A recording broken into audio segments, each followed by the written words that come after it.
Ever since I was a kid, buildings fascinated me. Everything from their form and function to their size and construction. I loved building things and finding out how different things are made and how they work. Soon my area started to bloom with condo development. Me being interested in buildings as I was, I got a few friends and we started sneaking to the construction sites, climbing up the cranes, and looting the construction plans. At first I thought, cool, there are high-rises being built in my small residential area. Yonge and Eglinton started erupting with developments. Businesses that were going bankrupt were being replaced with condo preview centers. Parks like the one that used to be where the Minto Towers at Yonge and Eglinton stand, now have condos on top of it. I noticed the names of developers were surfacing everywhere, more than ads.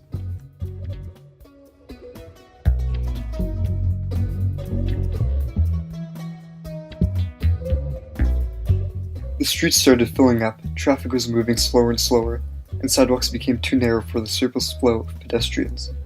Even the TTC can't handle the amount of new people the condos bring to the area, and the condo developments haven't even ceased yet. This is just the development in North Toronto. It doesn't even compare to the amount of condo construction by the city's waterfront. In the past 17 years, the whole waterfront has transformed. There's more than double the amount of condos now than there were in 1995. All these condominiums have created a lot of controversy. Developers buy out residential land in blocks. They offer homeowners a higher price for their land than the local real estate agents and hope to buy out all the land one by one in a square block. Once the developer has bought off enough houses, then the value of the remaining land on the block plummets and the owners are forced to move out. In areas where there is aging public housing, the government sells the land to the developer for profit and forces the families that live in the projects to find a new affordable housing. There's a huge redevelopment of Regent Park underway, and the development is tearing down housing and displacing hundreds of families. You would think that high-density residential condos would be good for the area and create affordable living. It attracts young single professionals and sets a more hip atmosphere to the area. There were more young people that are unmarried compared to 40 years ago. In 1971, 42% of Canadians aged 18 to 34 were married with children, compared to only 18% in 2001. Downtown condos are good for the economy.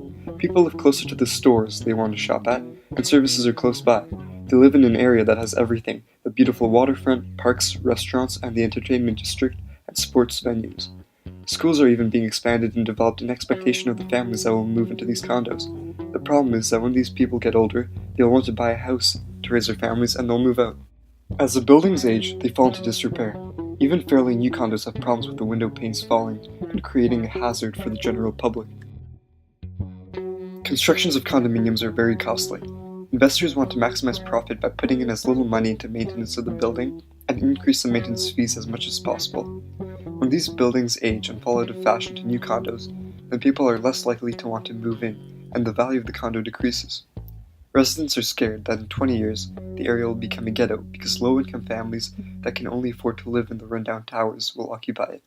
The quality of living in these aging condo developments could turn into the same as Regent Park. In the 1930s, Regent Park was Toronto's worst neighborhood. 76% of the residents living there were below the poverty line.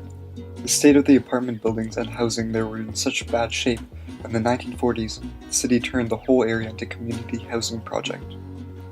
Another example of building developments degrading an area is St. Jamestown. In the 1960s, 19 apartment buildings were built in St. Jamestown to attract young people to the area. These young people started families and moved off to the suburbs. The buildings also lacked appeal and the area became poorer. The government soon turned many of these buildings into social housing cooperatives.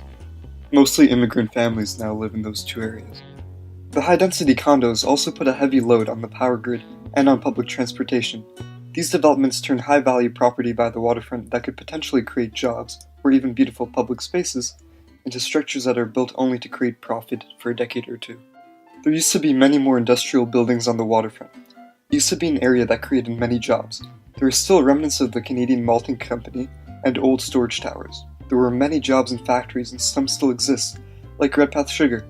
Developers began to buy out this industrial land. Recently, an organization called Waterfront Toronto is doing a large-scale revitalization of the whole waterfront. Their main focus is to create 300 hectares of accessible park and green space to make a positive environment for communities. They create positive spaces in places that are just wasting away. There was even a park made underneath the gardener, an otherwise useless place.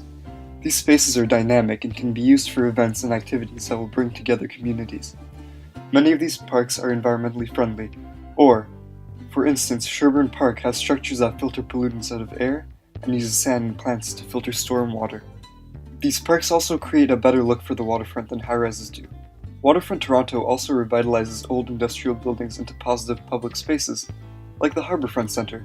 The revitalization not only creates green spaces, but will also create 1 million square meters of employment space and 40,000 residential housing units. These 40,000 units will be built on the waterfront. The difference is that Waterfront Toronto planned out positive spaces between the buildings before designing the buildings themselves. This will create more of a community, rather than a development of condos condensed in an isolated area. Currently, Queens Quay is closed for the revitalization of the street and new bike lanes. The revitalization will be completed in 25 years and the project will cost about $30 billion, but it will help advance the city in the right direction. As our city becomes more developed every day, it seems pointless for the future of our city and citizens to think of short-term profit by taking advantage of valuable waterfront space. The city should be made of durable, long-lasting structures that will last for generations to come. Repeating history and having to rebuild Toronto's infrastructure will not get us anywhere, and we shouldn't have to waste our tax dollars on it.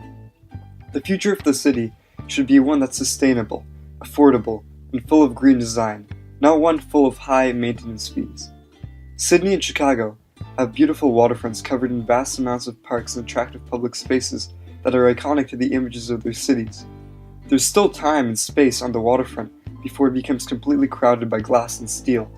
The decision we make in the present is an important one that will dictate how our city will look in the future. Generations in the future will look to the past and ask one question: how far have we come?